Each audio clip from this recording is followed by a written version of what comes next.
하나님 말씀 증거하실 때에 큰 은혜 받으실 원하는데, 우리 선교사님 나오실 때에 이런 아주 큰 소리로 할렐루야 환영해 주시면 감사하겠습니다. 우리 목사님 나오시겠습니다. 할렐루야. 할렐루야. 먼저 기도하겠습니다. 하나님 감사합니다. 이 주일로 성교원신 예배로 함께 같이 동참케 해주심을 감사합니다.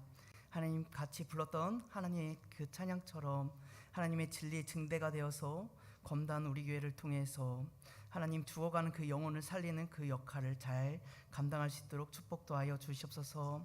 하나님 교회를 통해서 하나님의 그 사랑이 흘러넘치길 소망합니다. 생명 살리고 영혼 구원해서 하나님의 나라를 확장할 수 있도록 축복도 하여 주시옵소서. 또 함께 같이 말씀을 나눕니다. 말씀 나눌 때 말씀 나누는 자는 낮아지고 말씀 안에서 역사하시는 그 하나님의 사랑과 그 하나님의 은혜만 드러날 수 있도록 함께하여 주시옵소서. 모든 것 가운데 우리 주님께서 함께할 것을 믿으며 우리 주 예수님의 이름으로 기도드립니다. 아멘. 하나님의 은혜와 평강이 오늘 함께 같이 예배드리는 모든 성도님들 가운데 함께하기를 주님의 이름으로 축복합니다. 오늘 검단 우리 교회에서 함께 예배드리고 또한 말씀 나누게 해주신 하나님께 감사드립니다. 그리고 초대해 주신 우리 김난영 목사님 그리고 우리 성도님들 너무나 감사합니다. 사실 오늘 본문의 말씀은요 우리가 너무나 잘 알아요. 그리고 결론은 이미 정해져 있습니다. 하나님은 하나님의 백성들을 온전케 하시면서 온전케 하심을 통해서 하나님의 교회를 세워가며 하나님 나라를 이루어 가신다라는 것이 에베소서 4장 12절의 말씀입니다.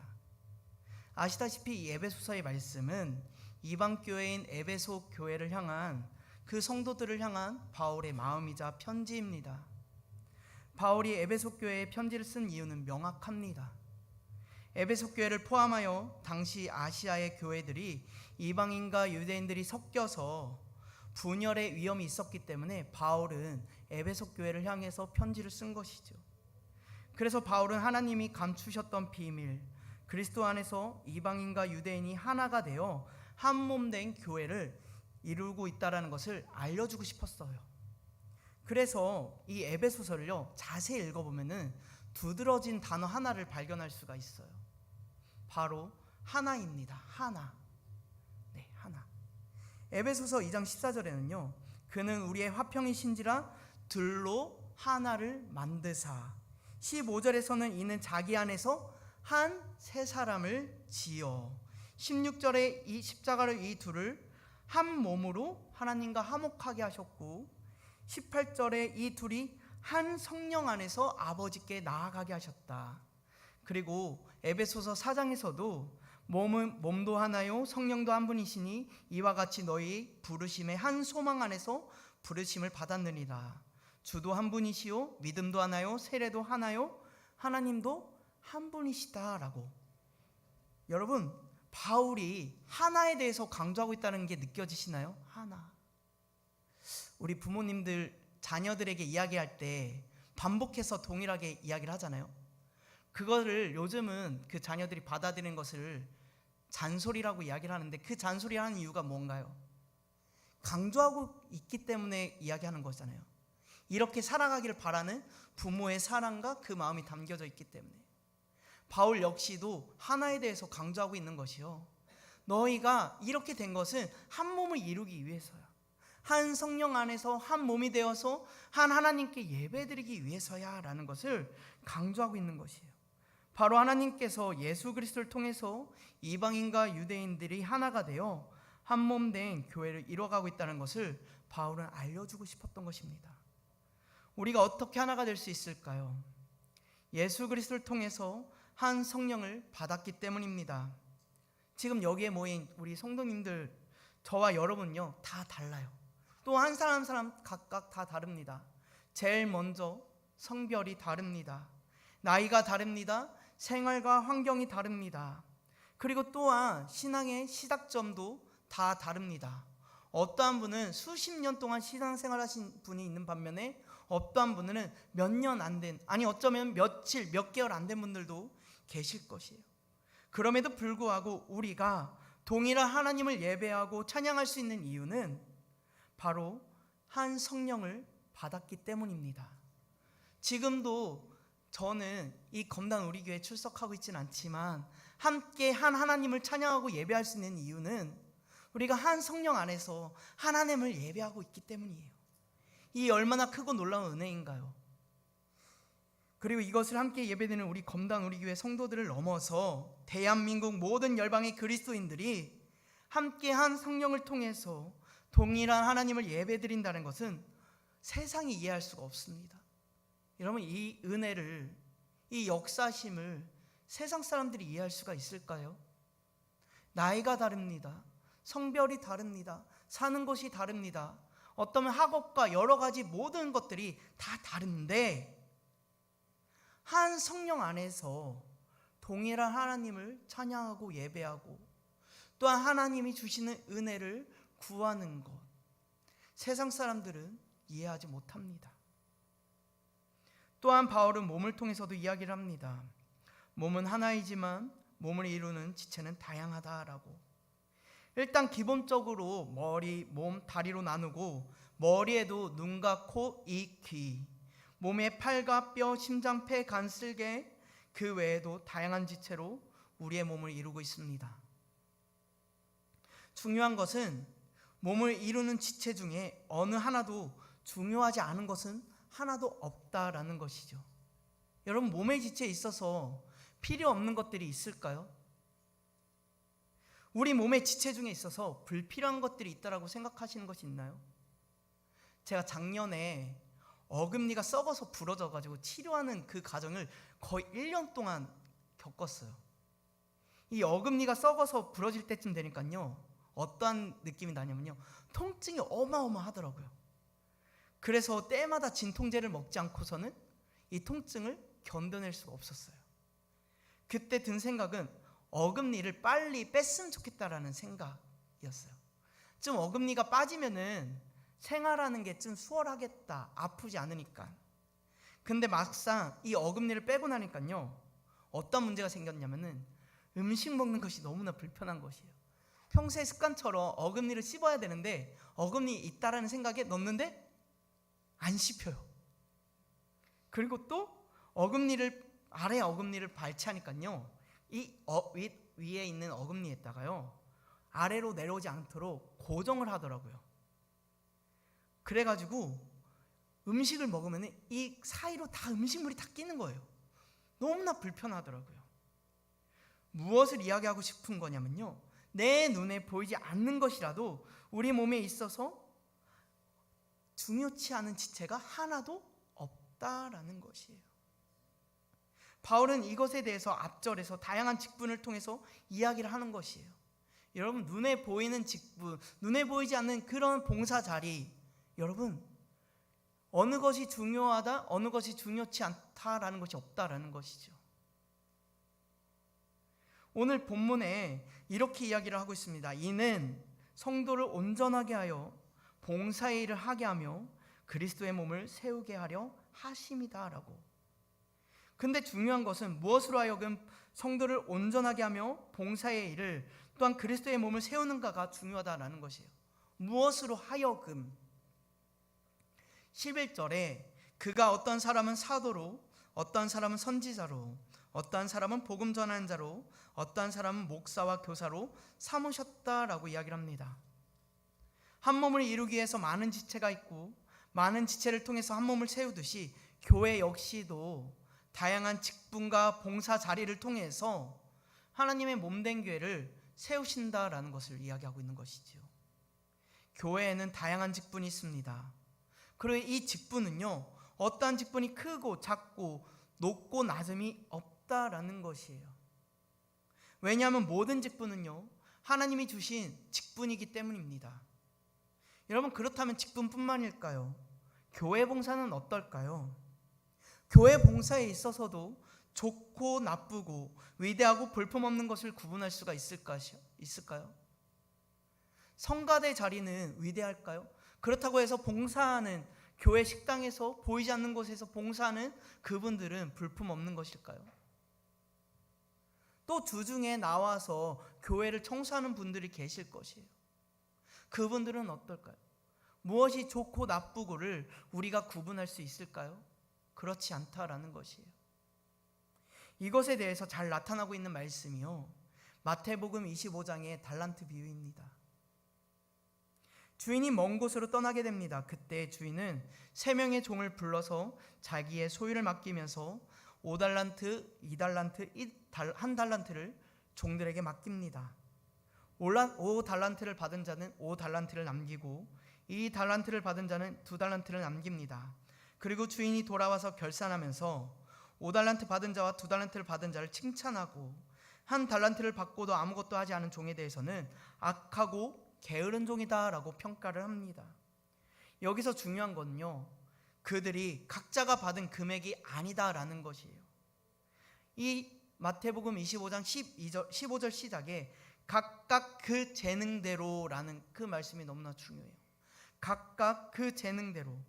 주인은 종들의 재능에 의해 감당할 만큼에 맞는 달란트를 맡기고, 그리고 그 종들은 재능에 맞게 자신들에게 맡겨진 일을 충성되겠다라는 것이에요.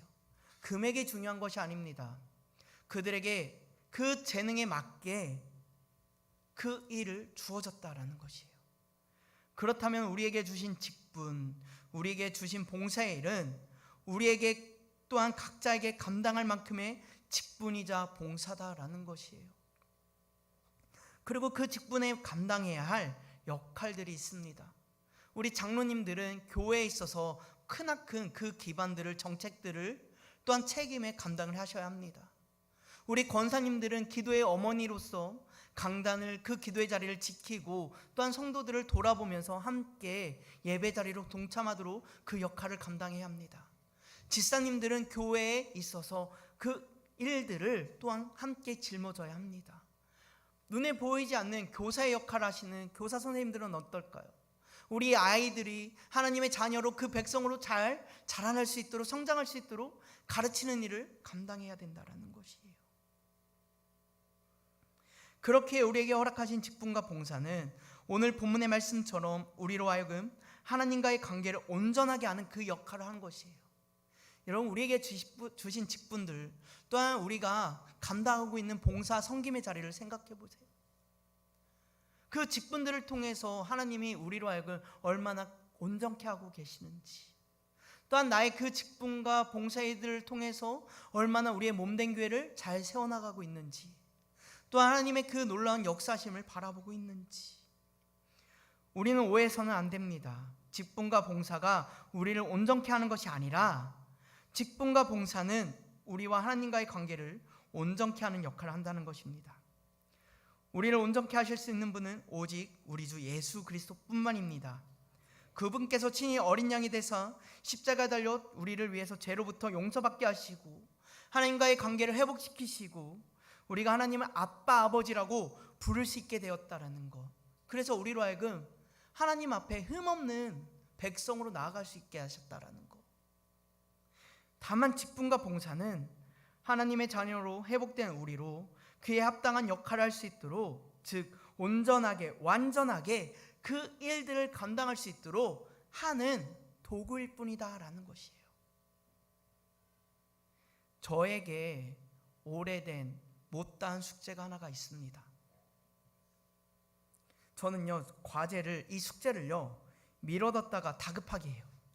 마치 방학을 하고 나서 신나게 놀다가 방학 끝 무렵이 되어서 숙제를 몰아치는, 그렇게 하는 사람 중에 한 사람이에요. 그래도 중요한 건요, 이 과제와 숙제를 언젠간 했다라는 것이에요. 숙제를 안 한 적은 없어요. 다만 끝 마무리에 가서 꼭 했다라는 것이에요. 급박하게 했을 뿐입니다. 근데 못다한 오래된 숙제가 하나가 있습니다. 바로 선교입니다. 선교. 아마 여기 계신 성도님들 기억하실지 모르겠어요. 90년대에 집회 때나 수련회 때 가면요, 기도회가 되고, 그리고 기도회가 어느 정도 정리가 되어 갈 때쯤이면요, 항상 강사 목사님들이 하시는 멘트들이 하나가 있어요. 무엇이냐면요, 오늘 주님 앞에 헌신할, 결단할 사람들 그 자리에서 일어나세요. 아니면 강단 앞으로 나오세요. 이러한 것들이 항상 단골로 나왔어요. 근데 제가 중학생이었던 그 겨울 수련에서도요, 기도회가 마무리가 되어갈 때쯤 강상 목사님께서 헌신과 결단을 놓고 초대를 하셨습니다. 지금에서 생각해 보니까요, 말씀으로 도전받고 기도로 결단했기 때문에 이미 마음은 뜨거워질 대로 뜨거워져서 강사 목사님이 어떤 말을 하든 간에 아멘하면서 결단할 준비가 다 되어 있었던 것 같아요. 근데 문제는 이 헌신과 결단의 폭이 너무나 작다라는 것이 함정이에요. 먼저 강사 목사님이 이렇게 헌신을 결단합니다. 교사가 되어서 교육 현장에서 학원 복음에 헌신할 사람, 의사와 간호사가 되어서 복음을 전할 사람, 법조인이 될 사람 등 다양한 직업을 통해서 복음에 헌신할 사람들을 선포하십니다. 그리고 그 중에 목회자가 되어서 하나님의 교회를 위해 일할 사람은 일어나라고 하십니다. 이때 제 동기들, 제 친구들이요, 참 많이 일어섰던 것이 기억해요. 그 당시에 50명의 중학생들이 있었는데 한 10명 정도가 목회자가 되어서 하나님 앞에 헌신하겠습니다라고 이 10명의 친구들이 일어섰던 것이 기억해요. 하지만 그때 저는 일어서지 않았어요. 왜냐면요, 그 당시에 제가 목사가 무엇인지를 알았기 때문이에요. 근데 저는 그렇게 살아갈 자신이 없었기 때문이에요.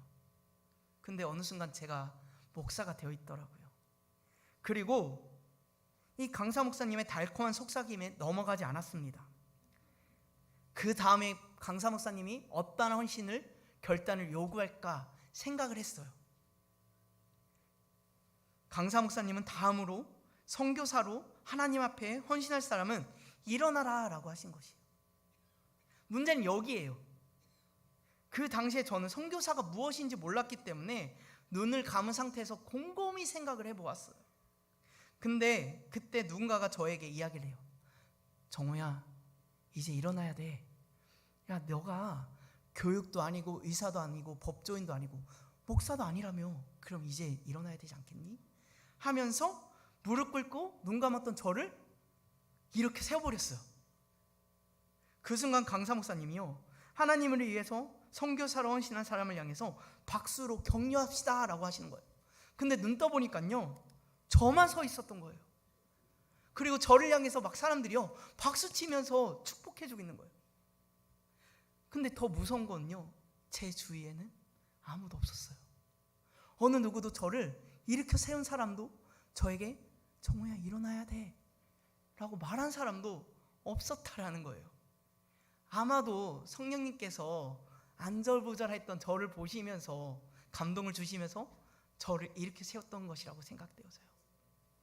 그리고 나서 시간이 흘러서 대학에 입학하고 이 기억들이 희미해질 때 친한 선배들이요, 저에게 교회 어느 장소로 오라고 연락이 왔어요. 그 당시에 제가 다니던 모 교회에 지비트라는 선교회라고 성경 번역 선교회 청주지부가 있었습니다. 근데 친한 선배들이 그곳으로 오라는 것이에요. 그렇게 얼떨결하게 선교 훈련을 받게 되었어요. 그리고 함께 훈련받았던 선배들 중에 선교사로 헌신해서 3명이 지금은 성경 번역 선교사로 그 사역들을 감당하고 있습니다. 하나님은 계속해서 선교의 끈을 저에게 이어가셨다라는 것이에요. 희미해질 때쯤에 하나님은 선교 훈련을 통해서 저에게 선교의 그 끈을 이어가셨어요. 또 선교 훈련을 받고 나서 단기 선교를 가게 되었습니다. 이때 단기 선교는 저희 교회에서 4개 국가로 한 달에서 한 달 보름 동안 단기 선교를 나가는 사역이었어요. 한 달 보름 동안 선교사님과 함께 시간을 보내면서 선교지의 땅을 보면서 문화와 언어, 환경, 모습은 다르지만 동일한 하나님을 찬양하고 하나님을 예배하는 것들을 통해서 하나님은 모든 열방 가운데 예배받으시며 함께 세워가시는 분이시다라는 것을 경험했다는 거예요. 여러분, 이 얼마나 놀라운 은혜인가요? 함께 지내온 시간이 다르고요, 언어가 다르고요, 모습이 다른데요, 동일한 하나님을 찬양한다는 거예요. 동일한 하나님을 예배한다는 것. 얼마나 놀라운 은혜인가요? 그것을 통해서 하나님은 열방 가운데서 예배 받으시는 분이시구나라는 것을 경험하게 되었습니다. 그리고 아내와 결혼을 하면서도 교제하면서요, 하나님은 저와 결혼할 아내가 함께 선교지의 땅을 밟기를 원하신다는 마음을 들었어요. 그래서 제가요, 아내에게 세뇌를 시켰어요. 여보, 우리는 결혼하면은 선교지를 다녀와야 돼. 여러분, 신혼여행지가 아니에요. 선교지예요. 그래서 약 40리터짜리 되는 배낭을 메고요, 아내와 함께 선교지를 다녔어요. 이게 얼마나 무모한 건지 아시나요? 요즘은요, 결혼을 하면요, 캐리어를 끌고 호텔 로비로 들어가가지고 깨끗한 시트에, 깨끗한 호텔에 들어가서 짐을 풀고 함께 관광을 하면서 시간을 보내는 게 신혼지잖아요. 그런데 40리터짜리 배낭, 아마 군대 다녀오신 우리 남자 선도님들 군장싸라고 하면은 아마 한숨부터 나오실 것이에요. 그 군장보다 더 무거운 배낭을 메고 뒤에 하나 메고 앞에 조그마한 백을 메고 그렇게 3달 동안 선교지를 돌았어요. 이 3개월 동안 아내와 함께 선교지를 방문하면서 선교사님들과 함께 생활하면서 하나님은 선교지를 보게 하셨습니다. 그리고 하나님께서 교회 사역을 하는 동안에도 선교사님과 선교지를 위해서 기도하게 하셨고 생각나게 하셨다라는 것이에요. 우리 검당 우리 교회에서도 매년 단기 선교를 나가신다라고 들었어요. 여러분, 단기 선교를 다니고 나서요, 거기서 선교가 끝나는 것이 아닙니다. 그때서부터 선교가 시작되어집니다. 그 선교지를 품고 같이 기도하고 선교사님을 위해서 함께 같이 마음을 쏟는 것, 그리고 우리가 하물며 뉴스를 보다 보면요, 때로는 그 나라에 대해서 소식들이 나올 때가 있어요. 그 나라에 대해서 관심을 갖고 그 나라에 대해서 같이 기도하는 것, 이것이 선교의 시작이다라는 것이. 저도 그랬습니다. 단기 선교를 다녀오고 나서 서치를 하다가 때로는 그 나라가 뜬다라면요, 더욱 마음이 가더라고요. 그리고 더 찾아보게 되고, 그리고 선교사님을 위해서, 선교지를 위해서 함께 같이 기도하게 했습니다. 하나님은 계속해서 선교의 끈을 놓지 않으셨어요.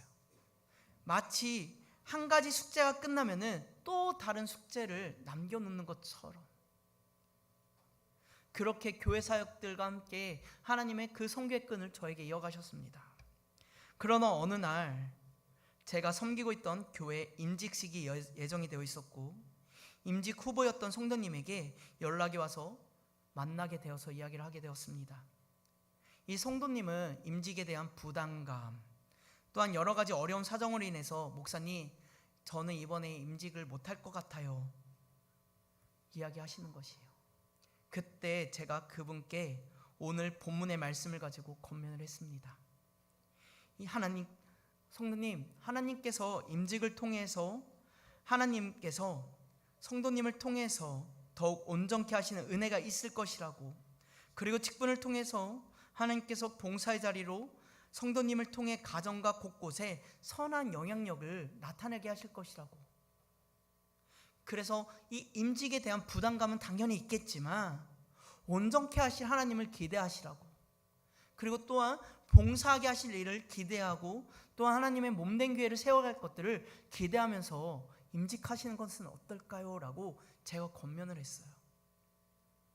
그리고 이 성도님은 이 권면에 받아들여서 임직을 하셨습니다.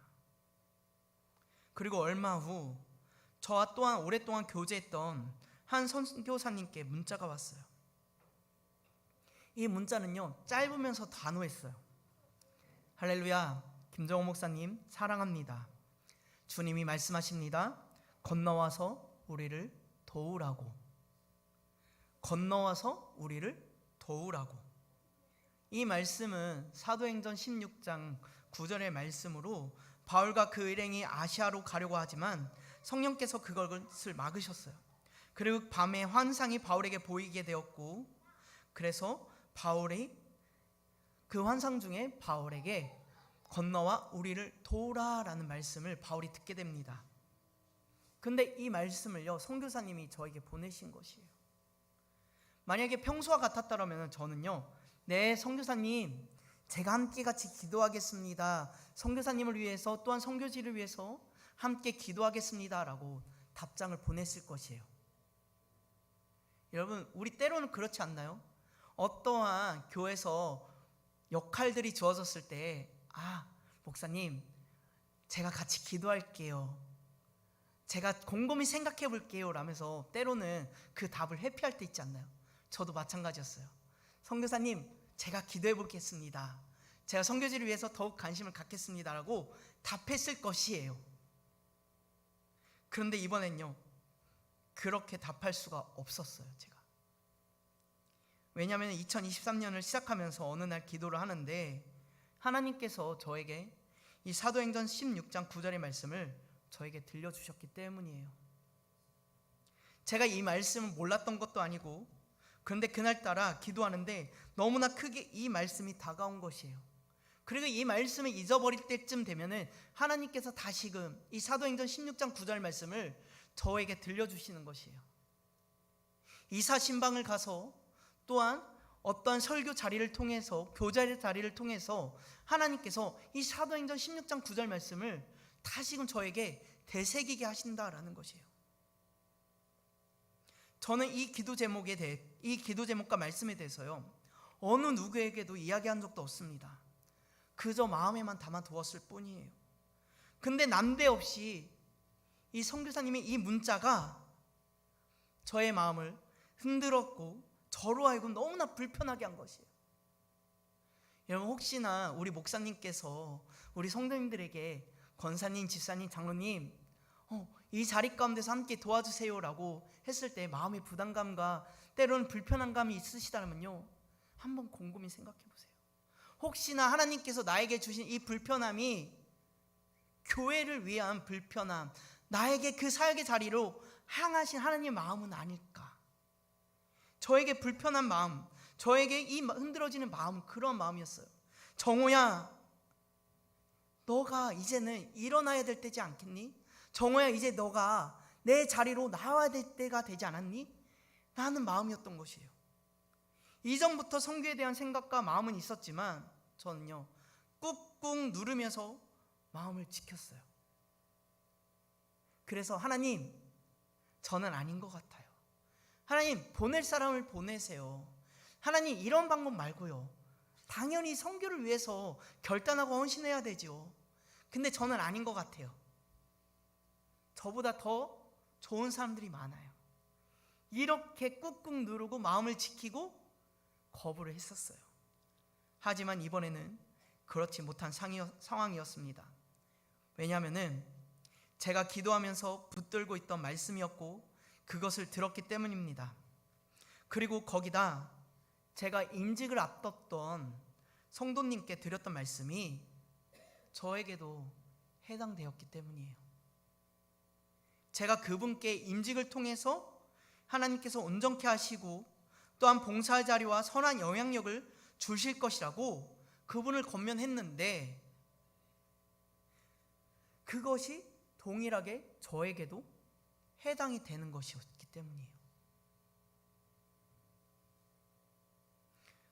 저도 그렇다면은 그 말씀 가운데 지켜 행해야 되는 것이 아닐까라는 그러한 마음이 다가왔습니다.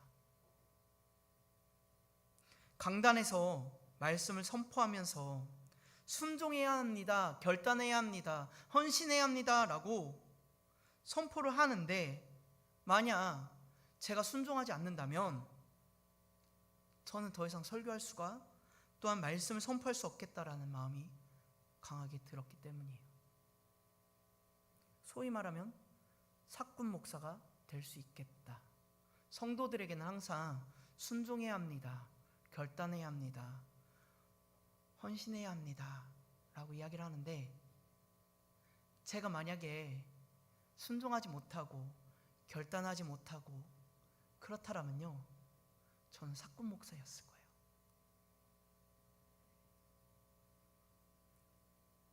그리고 나서 사도행전 16장 말씀을 다시 묵상했습니다.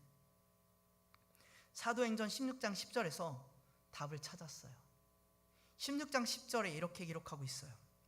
바울이 그 환상을 보았을 때 우리가 곧 마게도냐로 떠나기를 힘쓰니 이는 하나님이 저 사람들에게 복음을 전하라고 우리를 부르신 줄로 인정함이로라. 아멘. 바울이 환상을 보고 곧 떠나기를 힘썼다라는 것이에요. 머뭇거리거나 우물쭈물하거나 미련을 두지 않았다라는 것이에요. 왜냐면요, 우물쭈물하고 여러 가지 생각을 하면요, 떠나기 싫어지게 돼요. 안주하고 싶게 돼요. 저도 마찬가지였어요. 만약에 우물쭈물하고 그렇다라면요, 다시금 안주하고 싶었을 것이에요. 그리고 또한 바울은 이는 하나님이 우리를 부르신 줄로 인정했다라는 것이에요. 여러분, 환상은요, 바울에게 나타났어요. 바울에게. 그런데 바울이 나를 부르신 줄을 인정한 것이 아니라 누구를 불렀다고요? 우리를, 바울과 함께 했던 그 동역자들과 함께 부르심을 인정했다라는 것이에요. 그래서 하나님은 나만 부르신 것이 아니라 우리의 가정, 나의 아내, 사모와 우리의 아이까지도 부르셨다는 것을 확신을 갖게 되었어요. 바울은 환상에 대해서 여러 가지 고민하거나 따지거나 하지 않았습니다. 오직 한 가지, 하나님께서 부르셨다는 것을 인정했다라는 것이에요. 저 역시도 저에 대한 부르심에 대해서 확신을 가졌습니다. 그리고 또 하나님께서 부르셨다는 것을 인정하고 빠른 시일 내에 준비해서 나아가야겠다라는 마음을 가지게 되었습니다. 근데 이런 결단은요, 저만 해서는 안 돼요. 중요한 게 있어요. 저와 함께 같이 살아가고 있는 저희 아내에게도 이야기를 해야 되는 거예요. 그래서 아내에게 전화를 했어요. 잠시 교회 들려달라고, 잠시 함께 걷자라고 이야기를 했어요. 여러분, 혹시 남편들이요, 아내들이 무서울 때가 언제인지 아세요? 아내가요, 남편의 이름을 또박또박 부를 때 가장 무서워요. 이거는 동서양을 막론하고요, 가장 무서운 거예요. 아내가 저의 이름을 부를 때, 김정호 할 때 제일 무서워요. 근데 얼마 전에 유튜브에 보니까요, 서양도 마찬가지더라고요. 풀네임을 또박또박 부르니까는 그 남자가 얼음이 되더라고요. 근데 반대로요, 아내가 두려워하는 거예요. 자신이 뭐 잘못했냐라고. 우리 남자 선도님들, 아내가 두렵게 떠나는 건요, 남자가 실수했을 때도 아내가 두려워하지만 아내 이름을 또박또박 부를 때 아내도 두려워한다는 거예요. 네. 저 그것을 처음 알았어요. 제가 여보 좀 걷자 했을 때 첫 번째, 여보 무슨 사고를 쳤어요가 아니라 여보 나 뭐 잘못했어요가 나오는 거예요. 그래서 아내와 함께 걸으면서 함께 같이 이야기를 나눴어요. 23년을 시작하면서 하나님이 저에게 주셨던 기도와 말씀에 대한 이야기, 또한 저에게 온 기도 편지에 대한 이야기들을, 그래서 이번에는 선교 나가야 될 것 같다라고 이야기를 나누었어요. 그때 아내의 반응은요, 거부가 아니라 아 그래? 그렇다면 이번에 결단해보자 라는 거예요. 여러분, 이것이 얼마나 어마어마한 건지요. 네. 왜냐면요, 저희가 둘째가 태어난 게 얼마 안 됐어요. 지금 제가 두 아이가 있는데 둘째가 태어난 게 작년 4월이었어요. 2023년 4월. 근데 둘째가 태어나면서 저희가 이 아이를 통해서 받았던 양육수당들을요, 세탁기하고 건조기를 샀어요. 그러니까 다시 말하면 가전제품들을 바꾼 지 얼마 안 됐기 때문에, 네, 아내가 가지 말자, 우리 바꾼 지 얼마 안 됐어, 그리고 한국만큼 얼마나 아기 키우기 편해 라고 이야기한 것이 아니라 아내가 결단을 한 거예요. 솔직히 전 두려웠어요. 왜냐하면 습기, 건조기, 냉장고를 바꾼 지 얼마 안 됐는데 이것들을 다 포기하고, 또 하나 있네요. 에어컨도 샀어요. 저희 결혼하고 6년 동안 에어컨이 없다가 처음으로 에어컨을 샀어요. 근데 이것들을 포기하자니 너무나 아까운 거예요. 돈이 한두 푼 든 것도 아닌데, 하물며 중고로 산 것도 아니고 처음으로 새 제품을 샀는데 쓴 지 1년도 안 돼서 이것들 다 포기하자고? 근데 아내가 결단하고 순종했어요. 그리고 나서 이 마음이 변할까봐 저는요, 빨리 목사님께 이야기를 했어요. 목사님, 선교 나가야 할 것 같아요. 빠른 시일 안에 준비해서 나가겠습니다라고 말씀드렸어요. 그때 제가 섬기고 있던 그 교회 담임 목사님께서 저에게 하신 말씀이, 선교가 저에게 못다한 숙제와 같다라면 하나님께서는 언젠간 그 숙제를 마치게 하실 것이라면서 저의 결정에 대해서 축복하고 지지를 해주셨어요. 그리고 저에게 허락하신 숙제, 목다하고 남아있던 그 숙제를 위해서 저는 3월에 선교사 훈련원에 들어와서 교단 선교사로서 준비해 가고 있습니다. 그 과정이 참 쉽지는 않았어요. 포기해야 될 것들이 너무나 많았어요. 일단은 안정적인 것들을 포기해야 했습니다. 그리고 제가 가지고 있었던 것들을 포기해야 했습니다. 그리고 여러 가지들을 포기해야 했습니다. 제일 먼저 교회 사역을 포기해야 했고요. 그리고 자녀 양육수당을 통해서 받았던 그 물질들을 포기해야 됐고요. 그리고 나서 생각을 해보니까요, 저희 연로하신 부모님들이 생각난 거예요. 아차 싶었어요. 왜냐하면 이제 부모님들이 건강이 안 좋아지실 나이이기 때문에 그것들이 너무나 마음에 왔어요. 그럼에도 불구하고 하나님께서 저를 인도하셨고, 그 인도하신 하나님께서 우리 부모님들을 인도하실 것이라고, 또한 지켜 보호하실 것이라고, 함께 하실 것이라는 그 마음의 확신을 주셨어요. 그렇기 때문에 결단하고 순종하고 헌신했습니다. 이렇게 길게 저의 이야기를 한 이유는 무엇일까요? 부르심의 순종과 함께 우리에게 허락하신 모든 직분은, 우리에게 허락하신 모든 봉사의 자리는 하나님과의 관계를 온전하게 하며, 또한 그것들을 통해서 주의 몸된 교회를 세워가고 있다는 것을 말씀드리고 있다는 것이에요. 여러분, 계속해서 한국교회가 어둡다라고 이야기를 합니다. 다음 세대가 위기다라고 이야기를 합니다. 사실 그렇습니다. 출생률이 0%대입니다. 또한 교회 안 나가는 청년들이 너무나 많습니다. 그런 상황 속에서 아무런 것들이 보이지 않습니다. 그럼에도 불구하고 하나님께서는 여전히 이 한국교회를 통해서 하나님의 나라를 세워가고 있고, 또한 그 교회를 통해서 영혼구원이 일어나고 있다는 것을 말씀하고 있는 것이죠.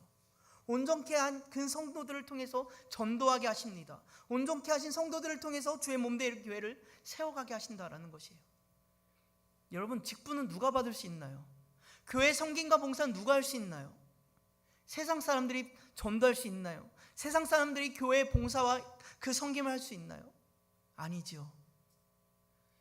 하나님의 구원받은 백성들이 전도하는 것입니다.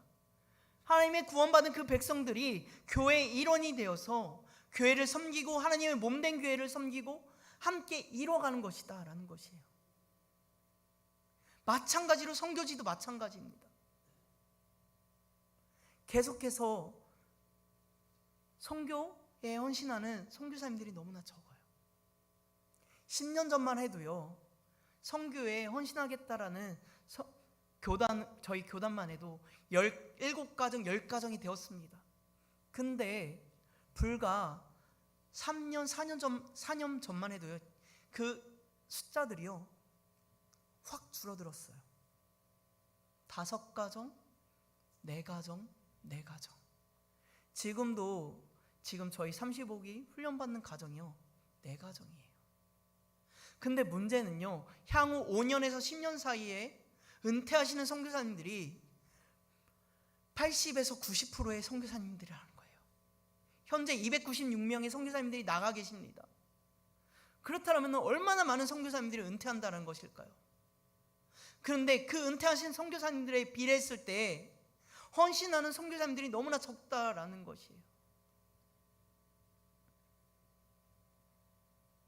저는 분명하게 믿습니다. 하나님께서 여전히 이 한국교회를 통해서 일하시고, 또한 여전히 그 7,000명의 발신에게, 우상에게 절하지 않은 그 백성들을 여전히 준비하시고, 또한 그들을 통해서 하나님의 나라를 이루어가고 계시다라는 것을 저는 확신합니다. 또한 우리에게 허락하신 것들을 통해서 하나님께서 하나님의 나라를 온전케 하실 것을 저는 확신합니다. 물론 인간적인 마음에 두려움들이 있습니다. 무섭고 떨립니다. 제가 나아가야 될 나라와 제가 앞으로 어떠한 사역들을 해야 될지에 대한 부분들이 두렵고 떨리지만, 그 반대로 하나님께서 저에게 허락하신 새로운 길을 통해서 하나님께서 나를 온전케 하실 것이라는 저는 믿음이 확실히 있습니다. 우리 성도님들 가운데도 그런 확실한 믿음이 있는 줄 믿습니다. 나에게 주신 직분을 통해서 하나님께서 나를 온전케 하실 것이라는 믿음이, 또한 나에게 허락하신 봉사의 자리와 섬김의 자리를 통해서 하나님의 몸된 교회를 세워나가게 하실 것이라는, 온전케 하실 것이라는 그 믿음이 확신이 있는 줄 믿습니다.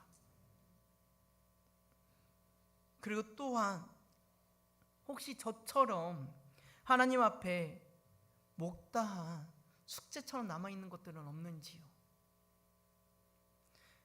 하나님 앞에 기도로 결단하고 서원했던 것들 중에서 아직 하나님, 제가 준비되지 않은 것 같아요, 아직은 아닌 것 같아요 라고 혹시 미뤄두고 있는 숙제는 없나요? 못다한 숙제는 없나요? 예배와 경건, 봉사와 섬김, 전도, 여러 가지 것들 중에서 마치 아직 미뤄두고 있는 숙제와 같은 것들은 없는지요? 그렇다면 하나님께서는 우리 성도님들께서 소원하신 것들을 잊지 않으시고 다양한 방법을 통해서 그 끈을 이어가고 계실 것입니다. 여러분, 하나님은요, 그 끈을 끊지 않으십니다. 그 끈을 놓지 않으십니다. 하나님의 때에 하나님의 방법으로 그 끝을 매듭짓게 하실 것입니다. 숙제를 마무리하게 하실 것입니다. 혹시 2024년을 시작하시면서 하나님 앞에 결단한 기도 제목들이 있으실 것입니다. 그런데 이 4월 동안 오면서 이루어질 것 같아 보이지 않는 것들이 있을 것이죠. 그리고 또한 여러 가지적으로 마음에 무너진 것들이 있으실 것이죠. 여러분, 포기하지 마십시오. 여러분들이 먼저 그 끈을 놓지 마십시오. 왜냐하면 하나님은 여전히 그 끈을 붙잡고 계시고, 그 끈을 통해서 하나님께서는 그 기도의 제목들을 이루어가고 계시다라는 것이에요. 여전히 하나님은 하나님의 방법으로 하나님의 때 가운데 그것들을 이루어가고 계십니다. 이제 말씀을 정리합니다. 우리는 예수 그리스도를 통해서 한 성령을 받았습니다. 한 성령을 통해서 교회의 일원이 되게 하셨고, 다양한 직분과 봉사와 섬김의 자리를 허락하셨습니다. 그리고 우리에게 주신 직분과 섬김을 통해서 하나님은 우리를 더욱 온전하게 하실 것입니다. 하나님과의 관계를 온전케 하실 것이며, 가정 가운데서도 우리를 통해서 온전하게 하실 것입니다. 또한 직장과 이웃, 또한 내가 속해 있는 곳 가운데서도 온전케 하실 것입니다. 저 역시도 마찬가지입니다. 제가 결단하고 헌신한 그 선교지의 자리 속 가운데서도 하나님께서 온전케 하실 것이라는 믿음과 확신을 가지고 예배자로서 살아가게 하실 것이라는 확신을 합니다. 그것이 한국 땅이든, 그것이 타 문화권인 선교지이든, 그것이 내 가정이든 교회이든 직장이든, 하나님은 저와 여러분들을 통해서 온전케 하실 것인 줄 믿습니다. 우리에게 허락하신 자리, 그 속에서 하나님의 은혜와 평강이 가득하며 여전히 일하시는 하나님을 경험하는 저와 여러분이 되어지기를 주님의 이름으로 축복합니다. 함께 같이 기도하겠습니다. 하나님, 우리의 믿음과 결단을 통해서